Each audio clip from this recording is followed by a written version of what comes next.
Soares é o Mint Mind, é onde a gente tem o desenvolvimento pessoal e desenvolvimento profissional. E nós temos um convidado especial agora que eu queria chamar aqui. Eu sou fã dele.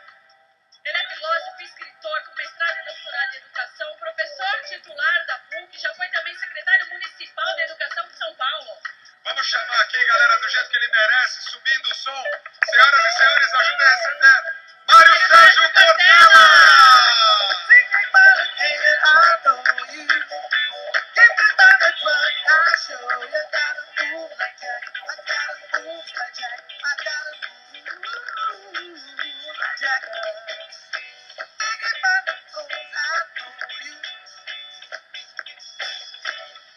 Bom demais, tá funcionando bem, né, galera? Vamos dar um aplauso pra nossa banda, gente. Show de bola! Mário Sérgio Cortella, sou seu fã, te falei no telefone. Ainda bem, isso Ainda facilita bem. bastante. Tem várias coisas que a gente queria falar. Uma delas, a gente fala muito sobre propósito. Qual é a importância do ser humano ter um propósito na vida? Pois é, existe um grande pensador britânico do século XIX, chamado Benjamin Disraeli. E ele tem uma frase que a gente não pode esquecer. Ele diz: a vida é muito curta para ser pequena.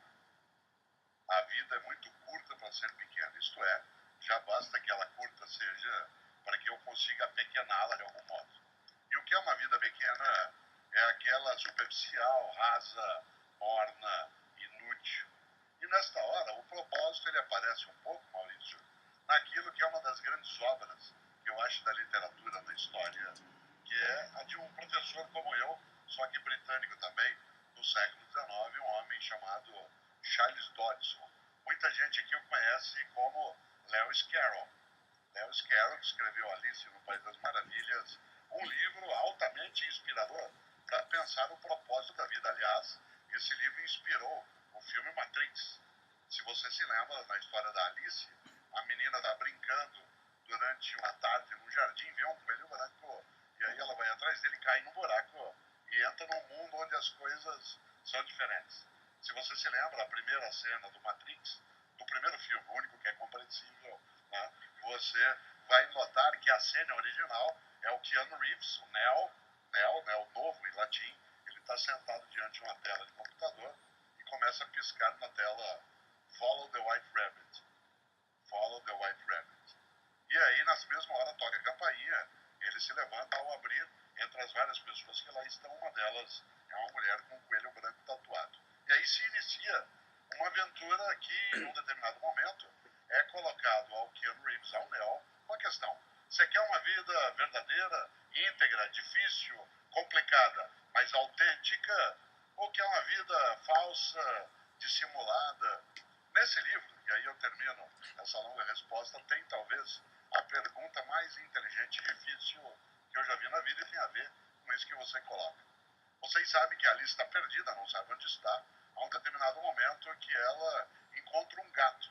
Esse gato ela encontra duas vezes na história. A primeira delas não tem tanta importância, mas na segunda sim. Ela está andando, vê o gato no alto da árvore. Aí ela vira para ele e fala assim: o senhor pode me ajudar? E o gato bem tranquilo fala: claro. Ela fala assim: por favor, para onde vai essa estrada? O gato perguntou para ela: para onde você quer ir? Ela falou: eu não sei, eu estou perdida. O gato disse: para quem não sabe para onde vai, qualquer caminho serve. Para quem não sabe para onde vai, qualquer caminho serve. Uma vida com propósito é uma vida em que você não é banal, superficial, inútil, fútil, morno. Portanto, tem clareza de qual é a rota que quer seguir, com determinação, com coragem, com humildade, com inteligência, mas acima de tudo, com clareza do para quê. Afinal, Raul Seixas, que alguns aqui mais jovens talvez não tenham tido a chance de vê-lo ao vivo, algumas vezes eu ouvi, dia 21 de agosto agora fez 25 anos da morte. Raul Seixas, em 1973, você não era nascido ainda, ele gravou um álbum clássico chamado Krieg Rabandolo. Krieg Rabandolo. E nesse álbum, há a música dele que é Ouro de Tolo. Ouro de Tolo. Ouro de Tolo é o nome que remédio é um minério chamado pirita. Esse minério brilha, faísca, mas ele não é nada. E ouro de tolo é aquilo que contenta algumas pessoas que, tendo uma vida superficial, banal, fútil, sem propósito, tem uma coisa que parece, mas não é. Aquilo que brilha, mas é falso. Aquilo que contenta, mas é pequeno. Por isso, propósito é não apequenar a vida. Simples assim, né? Simples assim. Sensacional. Aí a pessoa tem um propósito. A gente sempre provoca, né, os nossos minters, os nossos consumidores a pensarem no propósito delas. E ele percebe que a Mint, o nosso negócio, a nossa família, é uma forma, para mim é uma ferramenta, e eu digo isso como presidente da empresa, e creio que é para todos que estão aqui, senão não estariam aqui, é uma ferramenta para cumprir o seu propósito. Mas, uma vez que você define a ferramenta, você precisa aprender. E para aprender, você precisa ser humilde. Eu ouvi uma palestra tua que eu queria muito que você trouxesse o conceito sobre o que é humildade. E o solo fértil que se tem aqui, uma vez sendo humilde, o quanto que a gente pode aprender junto. Pois é, há uma dificuldade de, às vezes, as pessoas entenderem a diferença, Maurício, entre humildade e subserviência. A pessoa subserviente é aquela que se enfraquece, aquela que se dobra, aquela que se diminui. É diferente de uma pessoa humilde. Uma pessoa humilde é aquela que sabe que não sabe tudo, aquela que sabe que não é a única que sabe, aquela que sabe que a outra pessoa sabe o que ela não sabe, aquela que sabe que ela e outra pessoa saberão muita coisa juntas, aquela que sabe que ela e outra pessoa nunca saberão tudo que pode ser sabido. Foi claro? Humildade não é subserviência. Insisto, uma pessoa humilde é aquela que sabe que ainda não cresceu aquilo que pode. Eu vou me levantar de propósito para responder, porque eu preciso mostrar algo com o corpo, com licença. Eu trabalhei 17 anos com um grande brasileiro, um homem já falecido, mas que faria aniversário agora no mês de setembro, que é o educador Paulo Freire. O educador Paulo Freire, que aliás foi meu orientador de doutorado, e que se vivo estivesse agora, né, no mês de setembro, no dia 20, no dia 19, faria 93 anos de idade. Um grande pernambucano, nascido, né, na Casa Amarela, lá no Recife, um homem especial. Né, como vários pernambucanos, ele foi capaz de construir uma história, uma vida, na qual a humildade tinha presença. Pois bem, muita gente não sabe, mas Paulo Freire é o brasileiro com o maior número de títulos de doutorado honoris causa em toda a história do Brasil. O Brasil tem 514 anos, hoje é o dia da nossa independência, e em toda a nossa trajetória, o homem que mais recebeu homenagens fora do Brasil é o pernambucano Paulo Freire, que quando morreu em 1997, já houvera recebido 36 títulos de doutorado por Harvard, Princeton, Cambridge, Oxford, Bolonha, Paris 4, Massachusetts, etc. E Paulo Freire era advogado. Muita gente acha que ele era pedagogo, mas ele era advogado, o que significa que alguns advogados ainda têm salvação. Se vocês imaginarem, Paulo Freire, olha só, é um homem absolutamente importante e humilde. E olha para minha mão, se vocês puderem. Paulo Freire era um homem tão humilde que ele chamava Paulo. Não sei se sabem, mas Paulus em latim significa pequeno. A expressão Paulus em latim significa pequeno. Aliás, esta cidade que nós estamos hoje se chama São Paulo por conta disso. Porque os cristãos acreditam que no dia 25 de janeiro, que é o da fundação da cidade de São Paulo, que naquele dia um judeu chamado Saul se converteu à mensagem cristã e para ele aprender a ser humilde, em vez de ser arrogante e empinar o nariz, o nome dele, de hebraico, Saul, para Paulus, para ele aprender a ser pequeno. Pois bem, Paulo Freire era humilde, mas não era subserviente. Tanto ele não era subserviente que ele assimilava as ideias dele com coragem, mas era humilde. E aqui é que eu queria, se você pudesse olhar na minha mão, porque isso vai ajudar. Paulo Freire era um homem tão grande que ele sabia que era pequeno para poder crescer. Gente grande de verdade sabe que é pequena e por isso cresce. Gente muito pequena acha que já é grande e a única maneira dela crescer é se ela baixar outra pessoa. Por isso eu preciso entender isso com força na vida. Essa é uma das coisas que marca. Olha só, Gente grande de verdade sabe que é pequena e por isso cresce. Gente muito pequena acha que já é grande e a única maneira dela crescer é se ela diminuir outra pessoa. E quando você usa na tua questão, Maurício, no início, a expressão terreno fértil, a palavra humildade, eu sou da área de filosofia. Filosofia lida muito com etimologia, a origem das palavras. E a palavra humildade, ela vem de uma expressão latina que é humus. Humus, que significa, de um lado, terra fértil, de outro, adubo. Aliás, é da expressão humus que vem a palavra humano também, porque humilde significa, e aí concluo, humilde significa o solo sob nós. O solo sobre nós, isto é, estamos todos na mesma altura. Como? Em termos de dignidade, em termos de importância, em termos de possibilidade. Por isso, alguém que quer ter uma vida que, sendo curta, não seja pequena, precisa ter a humildade como sendo um dos seus valores. Essa humildade não é submissão, mas ela é a capacidade de saber que há muitos modos de ser humano. E eu sou um deles. E nesta hora, claro, eu preciso saber que eu não sou o único modo de ser humano, que eu tenho importância, que como eu no universo, mais nada, mas eu não sou a única coisa do universo. Portanto, empinar o nariz, ser arrogante, é uma forma, acima de tudo, de tolice. E uma das coisas boas da vida é a capacidade de não ser tolo. E a humildade é um sinal de inteligência e não de submissão. Uma pessoa humilde é aquela que sabe que vai crescer. Uma pessoa tola é aquela que acha que já é grande o suficiente. Agora que eu levantei, vocês levantaram, né? Agora eu vou sentar, eu te acompanho. A gente senta também. Você está falando de crescimento, Cortella. E quando a pessoa cresce, né? Muitas vezes a pessoa não consegue administrar isso e o sucesso acaba subindo a cabeça. Né? E aí tem aquela, você falava da arrogância, aquilo que até você também fala numa palestra, você sabe com quem você está falando, a gente escuta muito isso. Como existe até um vídeo meu no YouTube que é quase viral, faz uns 10 anos, se alguém tiver interesse pode dar uma olhada, Cortella, que é o meu sobrenome, com 2 L's, sabe com quem que você está falando. Que algum dia uma pessoa me perguntou isso e eu faço um passeio até desenhado na história do universo para mostrar quem é a pessoa. E uma das coisas, não dá para eu reproduzir aqui, até por conta do tempo, mas uma das coisas que a tolice traz é a possibilidade da pessoa que é arrogante. De maneira geral, o arrogante é aquele que acha que só ele sabe, que ele vence sozinho. O arrogante não consegue enxergar a importância de um coletivo para aquilo que ele faz ou ela faz. O arrogante, inclusive, costuma dizer muito uma frase que é o seguinte: tem 2 modos de fazer as coisas, o meu ou o errado. Você escolhe. O arrogante, inclusive, a pior coisa é trabalhar com alguém arrogante. Por exemplo, você está numa reunião com um arrogante, ele não presta atenção em você. Enquanto você fala, ele fica pensando no que ele vai falar.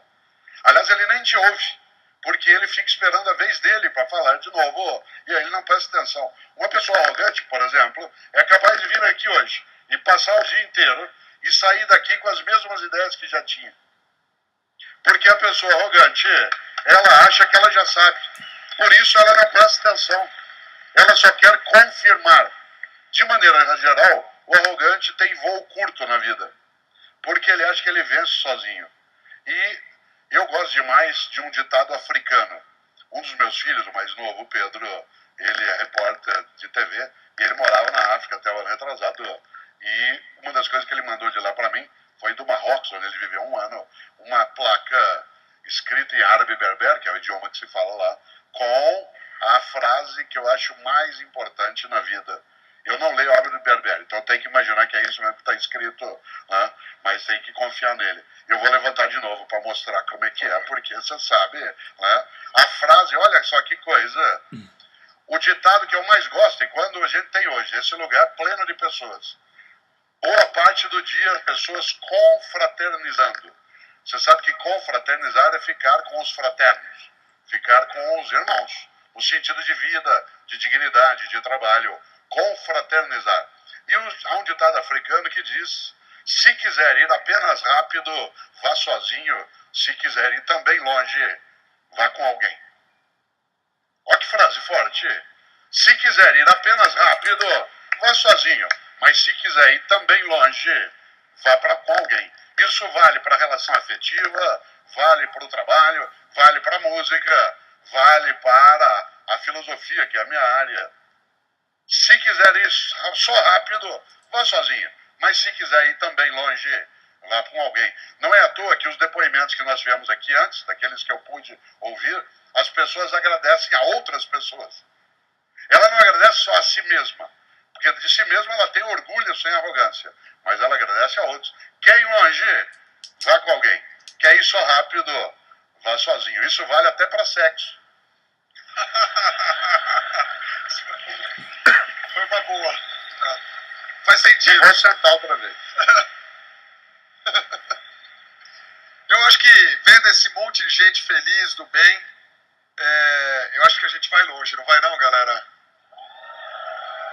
Bem longe. Né, Caião? Cortella, aí quando você fala, vai com alguém, aí cada um tem o seu jeito. E a maior briga é porque fulano não pensa como eu, porque fulano age dessa maneira, porque fulano falou isso, porque fulano devia ter feito aquilo, e a gente esquece que cada um é de um jeito. Não só isso, mas eu lembro de uma vez que você falou até da origem dos povos, né? Fala um pouco sobre isso, como a gente lida com as pessoas. O grande segredo da vida é a biodiversidade, a diversidade da vida, porque quanto mais a vida em geral é diversa, mais nós temos alternativas de repertório para a solução de questões. Pois bem, se o segredo da vida em geral é a biodiversidade, o segredo da vida humana é a antropodiversidade, ou seja, a diversidade humana. Exemplo, ainda bem que as pessoas não pensam como eu, porque isso me leva a crescer.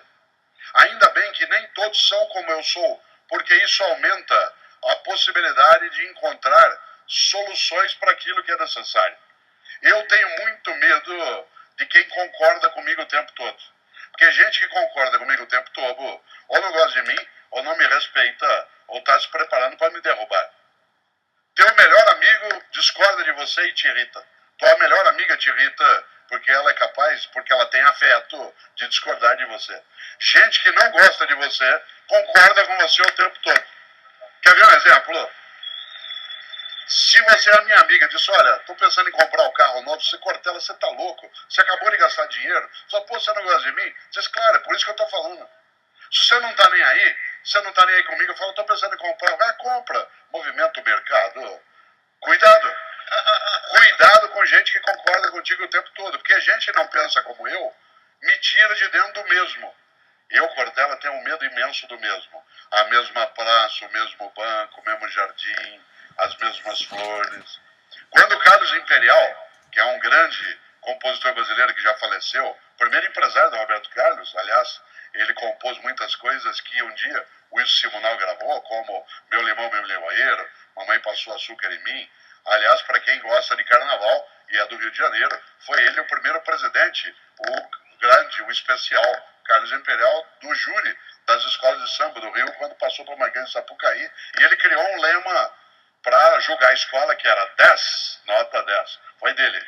E Imperial fez essa música, que alguns acham que é do Ronivon, outros acham que é do Moacir Franco, mas é do Carlos Imperial. Que é a mesma praça, o mesmo banco, o mesmo jardim, as mesmas flores. Eu, Cortella, tenho muito medo do mesmo. Inclusive, existia no antigo Orkut. Você não usa mais? Pois é. Não, 10 anos fez o Orkut esse ano. Já foi fechado pelo Google. Né? Portanto, olha que coisa. Havia no antigo Orkut uma comunidade da qual eu fazia parte, chamada Eu Tenho Medo do Mesmo. Vocês já chegaram a ver? Ela é inspirada naquela plaquinha que ficava na porta de alguns elevadores que dizia, antes de entrar no elevador, verifique se o mesmo encontra-se ali parado. Você já imaginou? Você abre a porta do elevador e o mesmo está lá dentro esperando. Pronto para te pegar. Tem gente que tinha que usar uma plaquinha dessa na cabeça. Antes de entrar, verifique se o mesmo encontra-se ali parado. Agora eu dou um passo na tua resposta.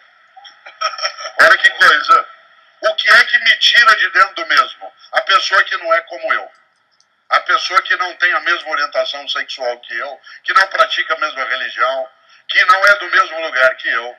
Por exemplo, havia pessoas aqui antes, desde o Rio Grande do Sul, Roraima, pessoas que vieram de várias regiões do país, Manaus, etc. Os brasileiros somos uma diversidade belíssima. que tem, inclusive, a possibilidade de ser diferente, e isso faz crescer. Um carioca que vive no Porto, uma cidade em quem vem de fora é visitante, é diferente de um gaúcho que vive na fronteira e que passou a vida tendo que tomar conta para cuidar de invasor. Uma coisa você está no Porto, de quem vem de fora é visitante. Outra coisa na fronteira, que quem vem de fora é invasor. Tanto que o carioca é absolutamente receptivo. Qual que é o símbolo da cidade? Braço aberto. Braço aberto. Mas olha só, carioca é inteligente. Tipo diferente. É inteligente. Quem vem de fora é visitante, o carioca interage, toma chopinho, conversa, mas não aprofunda tantas relações no geral. Por uma razão, não é maldade. É que num porto, quem vem, vai. Quem vem, vai. E se você aprofundar as relações, você sofre demais. Já gaúcho, que é povo de fronteira, quem vem de fora, olha só, quem vem de fora é invasor.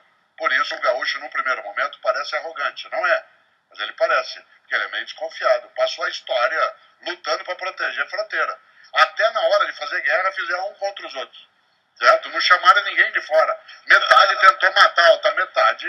E ainda comemora agora, dia 20 de setembro, fazendo uma festa junto. Tá? Olha só.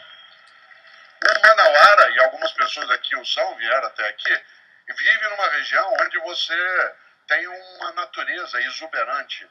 Tua relação com a vida é diferente.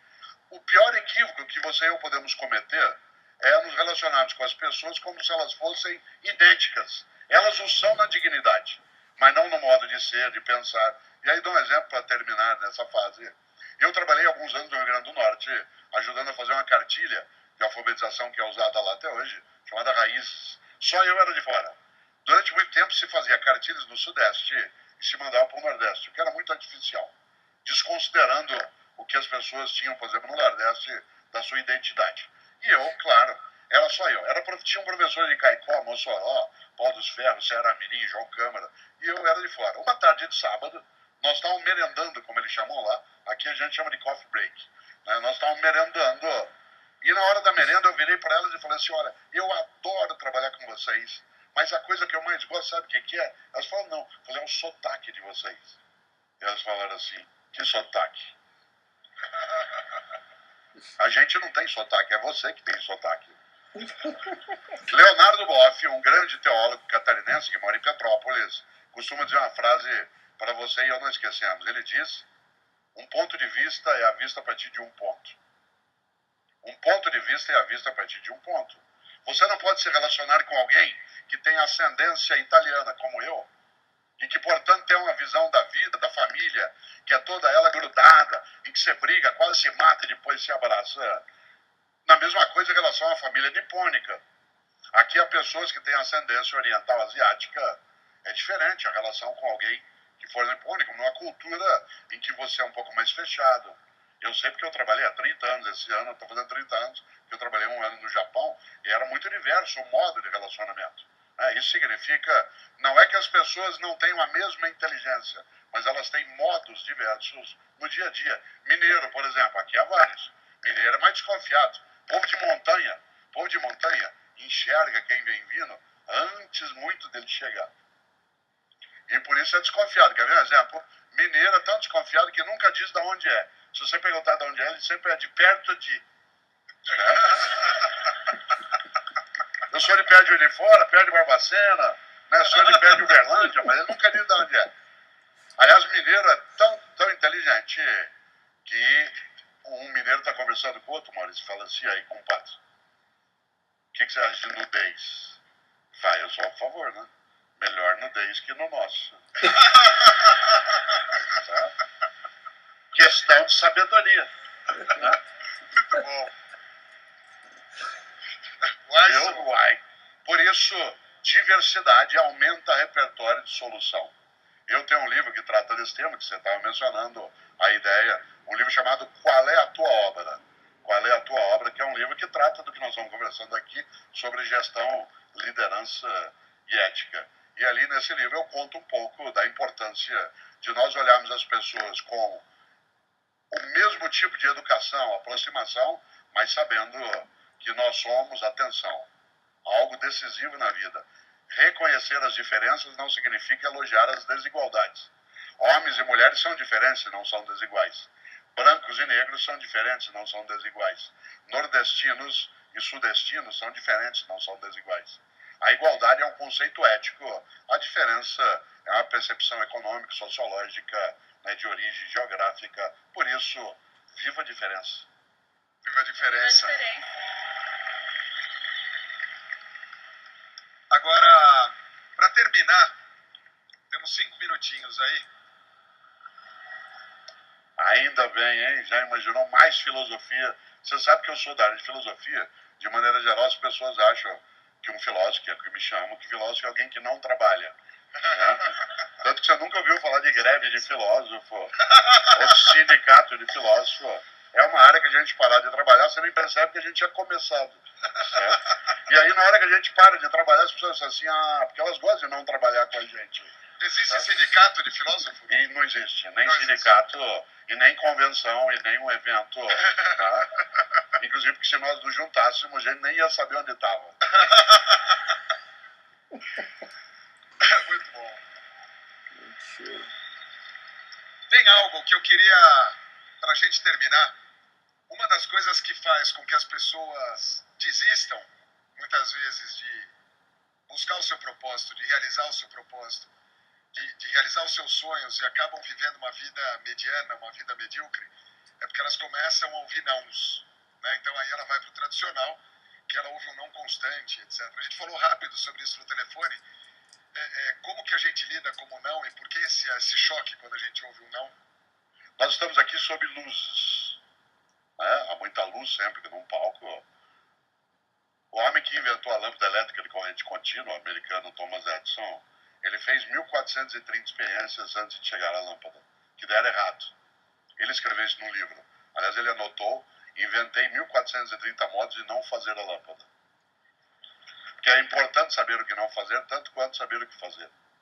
Thomas Edison não é, casualmente, um dos homens que mais inventou coisas da história.